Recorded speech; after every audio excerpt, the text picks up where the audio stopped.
Dear student, हम लोगों ने जाना कंजर्वेशन एग्रीकल्चर के पिछले वीडियो में कि कंजर्वेशन एग्रीकल्चर क्या है, इसके जो है प्रिंसिपल कौन कौन से हैं, इसके अलावा कन्वेंशनल एग्रीकल्चर और कंजर्वेशन एग्रीकल्चर में क्या अंतर होता है। आज हम लोग जानेंगे कि constants for adoption of conservation agriculture, यानी कि कंजर्वेशन एग्रीकल्चर को एडॉप्ट करने के लिए हमें जो है कौन कौन सी बाधाओं का सामना करना पड़ता है। तो देखते हैं कि कौन कौन सी ऐसे कॉन्स्टेंट्स हैं, बाधाएं हैं जिनको जिनकी वजह से जो है कंजर्वेशन एग्रीकल्चर को एडॉप्ट करने में प्रॉब्लम्स होती हैं। तो सबसे पहले देखिए, a mental change of farmers, technicians, extensionists and researchers away from soil degrading tillage operations towards sustainable production systems like no tillage is necessary to obtain changes in attitudes of farmers। तो सबसे पहले ये देखिए कि conservation agriculture जो है ये popular नहीं फार्मर्स में क्यों पॉपुलर नहीं है? क्योंकि माइंडसेट जो है फार्मर्स का, इसके अलावा जो है रिसर्चर का, जो भी रिसर्च करते हैं, चाहे वो स्कॉलर हैं या प्रोफेसर हैं या साइंटिस्ट हों, इसके अलावा जो भी रिसर्च होता है उसको जो है फार्मर्स तक जो पहुंचाने का काम जो है एक विस्तार अधिकारी जो है करता है, जिसको एक्सटेंशनिस्ट बोलते हैं। तो इन सभी लोगों का जो है जो माइंडसेट होता है, माइंडसेट जो है अभी कंजर्वेशन एग्रीकल्चर में उतना है नहीं। और इनका माइंडसेट क्या है? इनका माइंडसेट ये है कि जो टिलेज हम जितना अच्छा करेंगे उतना ही अच्छी जो है हमारी उपज होगी, यील्ड होगी, ठीक है। और इनका माइंडसेट ये भी है कि सॉइल डिग्रेडिंग टिलेज से क्या होता है कि सॉइल का डिग्रेडेशन होता है, सॉइल की क्वालिटी में गिरावट होती है, सॉइल का इरोजन होता है। ये माइंडसेट इनके अंदर नहीं है, ठीक ना। इनसे ये जो है बहुत ज़्यादा दूर हैं, अवे हैं, दूर हैं। इसलिए जो इनके माइंडसेट को हमें जो है किसकी तरफ लाना है? टोवर्ड्स मतलब किसकी ओर? सस्टेनेबल प्रोडक्शन सिस्टम की तरफ लाना है। और इसके लिए हमें क्या करना होता है? नो टिलेज को अप्लाई करना पड़ेगा। नो टिलेज या फिर मिनिमम टिलेज को हमें अप्लाई करना पड़ेगा, और इसको एक तरह से अनिवार्य रूप से अप्लाई करना होगा, जिसकी वजह से क्या होगा कि फार्मर्स का जो है उनका माइंडसेट और उनका एटीट्यूड जो है चेंज होगा। किसकी तरफ? कंजर्वेशन एग्रीकल्चर की तरफ चेंज होगा। तो पहला प्रॉब्लम यही है कि माइंडसेट को जो है चेंज करना। मेंटली जो फार्मर्स में ये है कि टिलेज को जो है अभी जो मैंने बताया, तो सेम उसको चेंज करने के लिए हमें जो है नो टिलेज के बारे में बताना होगा कि नो टिलेज के क्या फायदे हैं, क्या नुकसान है। तो सबसे पहली बाधा तो यही है कंजर्वेशन एग्रीकल्चर को एडॉप्ट करने के लिए। इसके आगे देखिए, the following are a few important constants which impede broad scale adoption of conservation agriculture. तो कंजर्वेशन एग्रीकल्चर के एक बड़े पैमाने पे जो है इसको करने के लिए एक बहुत बड़ी बाधा है, जिसके बारे में जानेंगे कि कौन कौन से ऐसे पॉइंट्स हैं, ऐसे बिंदु हैं। सबसे पहला है lack of appropriate seeders specially for small and medium scale farmers. जो स्मॉल फार्मर्स होते हैं, मीडियम जो है फार्मर्स होते हैं, ऐसे लोगों में क्या है कि सीडर्स का मतलब ये होता है कि जिससे हम सोइंग करते हैं, चाहे वो जो है 40 कम सीड ड्रिल हो या सीड ड्रिल हो, इसकी जो है कमी होती है फार्मर्स में। इस वजह से जो है, क्योंकि ये बहुत ज़्यादा महंगे भी आते हैं, साथ साथ इतने ईजिली जो है इसको हम हैंडलिंग नहीं कर सकते हैं। तो ये प्रॉब्लम सबसे पहले है इसके स्मॉल और मीडियम स्केल फार्मर्स में। इसके बाद इसी में देखिए, although significant efforts have been made in developing and promoting machinery for seeding wheat in no-till systems।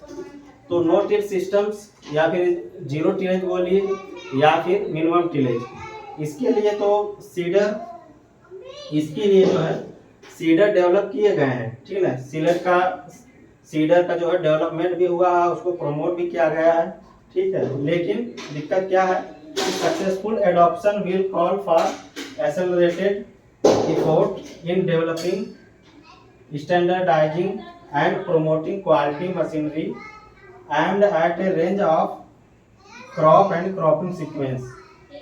तो व्हीट के लिए है, राइस के लिए है, करीब करीब अधिकतर जो फसल के लिए है, लेकिन पूरे फसल के लिए नहीं है, पूरे क्रॉप्स के लिए जो है सीडर अभी अवेलेबल नहीं है, उतना डेवलप नहीं हुआ है, और जिसकी वजह से हम क्रॉपिंग सीक्वेंस भी प्रॉपर तरीके से हम कर नहीं सकते हैं। तो इसको प्रमोट करने की ज़रूरत है, ठीक है। मशीनरी में जो है क्वालिटी इम्प्रूवमेंट की ज़रूरत है। ये सारी चीज़ें नहीं है, इस वजह से जो है कंजर्वेशन एग्रीकल्चर को प्रॉपर तरीके से फार्मर जो है अडॉप्ट नहीं कर पा रहे हैं। इसके अलावा these would include the development of permanent bed and furrow planting systems and harvest operations to manage crop residues. Crop residues को जो है मैनेज करने के लिए अभी जो है उसको हार्वेस्ट करने के लिए जो हार्वेस्टिंग का ऑपरेशन होता है उसको करने के लिए प्रॉपर तरीके से जो है मशीनरी नहीं है। तो उस पर भी ध्यान देने वाली चीज़ है, वुड इंक्लूड, ठीक ना, उसको भी जो है शामिल करने की जरूरत है। इसके अलावा क्या है कि broad bed and furrow planting systems, ये जो है अधिकतर जो है ड्राई लैंड के लिए जो है अप्लाई करते हैं। ये जो है प्लांटिंग करने की एक टेक्निक है जिसमें हम जो है सॉइल को कंजर्व करते हैं, सॉइल मॉइस्चर को कंजर्व करते हैं। तो ये टेक्निक अच्छा है। तो इसके लिए भी जो है हमें सीडर की जरूरत पड़ती है, अलग अलग मशीनरी की जरूरत पड़ती है। तो ये इसकी कमी की वजह से, लैक यानी कि कमी की वजह से ही जो है फार्मर्स जो है कंजर्वेशन एग्रीकल्चर को एडॉप्ट नहीं कर पा रहे हैं। नंबर सेकेंड है the wide spread use of crop residues for live stock feed and fuel. तो देखिए जो लाइव स्टॉक होते हैं, पशुपालन जो भी करते हैं, उसके लिए जो चारे के लिए, उसके ईंधन के लिए क्रॉप रेजिड्यू को क्या करते हैं वो लोग जो है बहुत ज़्यादा यूज करते हैं, बड़े पैमाने पे यूज करते हैं। वाइड स्प्रेड यानी कि बड़े पैमाने पे जो उसका यूज होता है, इस वजह से इसको जो है क्रॉप रेजिड्यू के रूप में नहीं अडॉप्ट कर पाते हैं, नहीं यूज कर पाते हैं। इसकी भी जो है, इसलिए जो है ये भी एक बहुत बड़ी समस्या है। Especially under rain-fed situations, farmers face a scarcity of crop residues due to less biomass production of different crops. देखिए इरिगेटेड कंडीशन में तो बहुत सारे क्रॉप ग्रो करके हम जो अच्छा जो है प्रोडक्शन ले सकते हैं और अच्छा बायोमास का प्रोडक्शन भी कर सकते हैं, जिससे जो है मल्चिंग कर सकते हैं, क्रॉप रेजिड्यू की जो प्रॉब्लम नहीं होगी। लेकिन जब रेनफेड कंडीशन में देखा जाता है, ऐसी सिचुएशन में क्या होता है कि हमारी यील्ड और बायोमास प्रोडक्शन कम होता है। तो ऐसे एरिया में बहुत ज़्यादा शॉर्टेज हो जाती है, कमी हो जाती है क्रॉप रेजिड्यूज की, कि हम जो उसको लाइव स्टॉक में जो है फीडिंग के लिए काम करें, काम में ला सकें, फ्यूल के लिए काम में ला सकें, साथ ही साथ जो है उसको मल्चिंग या क्रॉप रेजिड्यू में भी यूज कर सकें। तो एक जो है इसकी कमी हो जाती है काफ़ी ज़्यादा क्रॉप रेजिड्यूज की, जिसकी वजह से जो है यह कंजर्वेशन एग्रीकल्चर अडॉप्ट नहीं कर पाते हैं। आगे देखिए, देयर इज कंपटीशन बिटवीन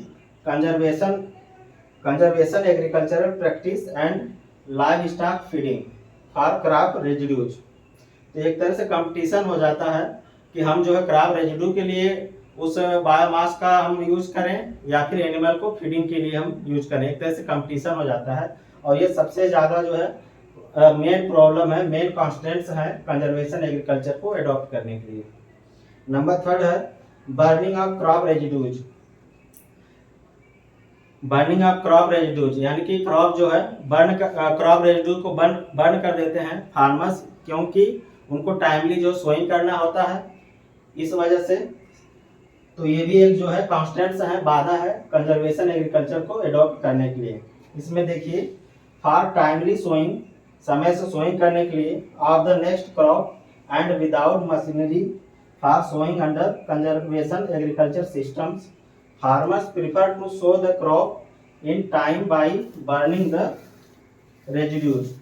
तो समय से सोइंग करने के लिए जो फार्मर्स क्या करते हैं कि जला देते हैं क्रॉप रेजिड्यूज को, जिससे क्या है इन्वायरमेंट भी हार्मफुल हो जाता है। जैसे ठंडियों के मौसम में देखे होंगे कि जो सिटीज एरियाज है वहाँ पे बहुत ज़्यादा जो है एयर पोल्यूशन पाया जाता है। तो उसका रीजन भी यही क्रॉप रेजिड्यूज होता है। This has become a common feature in the rice wheat systems in north India. तो जहाँ पे राइस वीट क्रॉपिंग सिस्टम जो है अपनाया जाता है, खासकर जो नॉर्थ इंडिया का बेल्ट है उन सभी में, जैसे पंजाब हो गया, उत्तर प्रदेश हो गया, हरियाणा हो गया, ऐसे एरिया में राइस वीट जो है क्रॉपिंग सिस्टम बहुत ज़्यादा लोग यूज करते हैं, जिसकी वजह से क्या होता है कि टाइमली सोइंग भी करना होता है, इसलिए जो क्रॉप रेजिड्यू को बर्न कर देते हैं जब हार्वेस्ट होती है क्रॉप। तो ये सबसे ज़्यादा प्रॉब्लम है।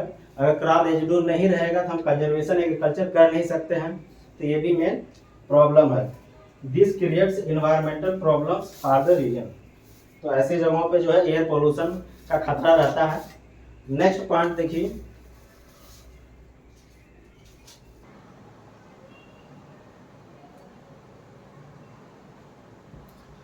तो नेक्स्ट है number 4, lack of knowledge about the potential of conservation agriculture to agriculture leaders, extension agents and farmers. तो क्या है कि कंजर्वेशन एग्रीकल्चर का जो पोटेंशियल है उसके बारे में बहुत कम ही जानकारी है। जो एग्रीकल्चरल लीडर्स हैं या फिर जो है वो एक्सटेंशनिस्ट हैं, जो विस्तार अधिकारी जिसको बोलते हैं, या उसके जो भी प्रसार के एजेंट्स हैं, इन सभी को, साथ साथ फार्मर्स को जो है इसके पोटेंशियल, कंजर्वेशन एग्रीकल्चर के पोटेंशियल के बारे में जो है नॉलेज कम है, लैक ऑफ नॉलेज है, यानी कि नॉलेज की कमी है। तो इसमें देखिए कि this implies that the whole range of practice in conservation agriculture including planting and harvesting, water and nutrient management, disease and pest control, etc. need to be evaluated and matched in the context of new system. तो new system के साथ हमें क्या करना है, evolve करना है इन सभी टेक्निक्स को, चाहे वो प्लांटिंग हो या हार्वेस्टिंग करना हो, वाटर मैनेजमेंट हो, न्यूट्रिएंट मैनेजमेंट हो, पेस्ट और डिजीज मैनेजमेंट है। ये सारी जितनी चीज़ें हैं कंजर्वेशन एग्रीकल्चर में, जितनी भी सारी प्रैक्टिसेस हैं, इन सभी को जो है क्या करना है, इवॉल्व करना है। इवॉल्व यानी शामिल करना है, उसका जो है इवेल्युएटेड यानी कि मूल्यांकन करना है, और इन सभी को एक तरह से मैच करके जो हमें एक नए सिस्टम के रूप में जो है, एक नए सिस्टम के रूप में हमें जो है फार्मर्स को बताना है। और इन चाहे वो फार्मर्स हो, एक्सटेंशन एजेंट्स हों या फिर एग्रीकल्चर लीडर्स हों, इन सभी को जो है बताने की ज़रूरत है। तभी जो है कंजर्वेशन एग्रीकल्चर का को लोग एडॉप्ट करेंगे, इसका एडॉप्शन होगा। तो नंबर 4 ये भी एक बाधाएं हैं जिससे जो है कंजर्वेशन एग्रीकल्चर एडॉप्ट लोग नहीं कर रहे हैं। लास्ट है number 5, skilled and scientific man power. तो जो मैन पावर है, चाहे वो लेबर के रूप में हो या फिर फार्मर्स के रूप में हो या फिर ऑनर के रूप में हो, इन सभी को जो है साइंटिफिक और स्किल्ड इन साइंटिफिक वे यानी कि वैज्ञानिक दृष्टिकोण, और जो है स्किल की यानी कि कुशलता की जो है कमी है। इसके लिए क्या करना है कि managing conservation agriculture systems will call for enhanced capacity of scientist, यानी कि साइंटिस्ट की कैपेसिटी को बढ़ाना है, ठीक है, ताकि वह जो मैनेज कर सके कंजर्वेशन एग्रीकल्चर के सिस्टम को। और इसके बाद जब वो उनके अंदर कैपेसिटी डेवलप हो जाएगी, बिल्डअप हो जाएगा, तो एड्रेस किसको करेंगे कि जो भी प्रॉब्लम्स आ रही हैं इससे जुड़ी, तो to address problems from a systems perspective and to be able to work in close partnership with farmers and other stakeholders. तो जितने स्टेक होल्डर्स हैं और फार्मर्स है, उनके साथ जो है एक पार्टनरशिप की तरह जो है क्लोजली जो है पार्टनरशिप के तरह जो है वर्क करना पड़ेगा। साइंटिस्ट को खुद पहले जो अपने अंदर कैपेसिटी लाएंगे साइंटिस्ट लोग, इसके बाद फिर जो है वो प्रॉब्लम्स को जो है इंटरलिंक्ड होके जो है सॉल्व करेंगे। और इससे जो है क्या होगा कि strengthened knowledge and information sharing mechanism are needed. तो इससे जो है एक तरह से एक दूसरे के साथ जो है नॉलेज शेयरिंग होगा, जिससे कंजर्वेशन एग्रीकल्चर वो लोग एडॉप्ट करेंगे। ठीक है, इसके लिए एक चीज़ और करने की जरूरत है कि स्ट्रेंथेंड नॉलेज को बहुत ज़्यादा जो है मजबूत करने की ज़रूरत है, बढ़ाने की ज़रूरत है, इंफॉर्मेशन को जो है शेयर करने की ज़रूरत है, और इससे जुड़ी जितने भी मैकेनिज्म हैं उन सभी की ज़रूरत है, जिससे जो है कंजर्वेशन एग्रीकल्चर को सभी लोगों की जगह जो है पहुंचा सके, चाहे फार्मर्स हो, एक्सटेंशन एजेंट्स हो, या फिर जो है रिसर्चर हो या एग्रीकल्चर लीडर हो, इन सभी को जो है एक तरह से स्किल्ड और साइंटिफिक वे में वर्क करने की ज़रूरत है, जिससे कंजर्वेशन एग्रीकल्चर वो लोग जो है अडॉप्ट कर सकें। ठीक है, ये सभी जो बाधाएं हैं जिसकी वजह से जो है कंजर्वेशन एग्रीकल्चर लोग जो है अडॉप्ट नहीं कर पा रहे हैं। ठीक है, कैसा लगा वीडियो बताइएगा। Thank you so much for watching.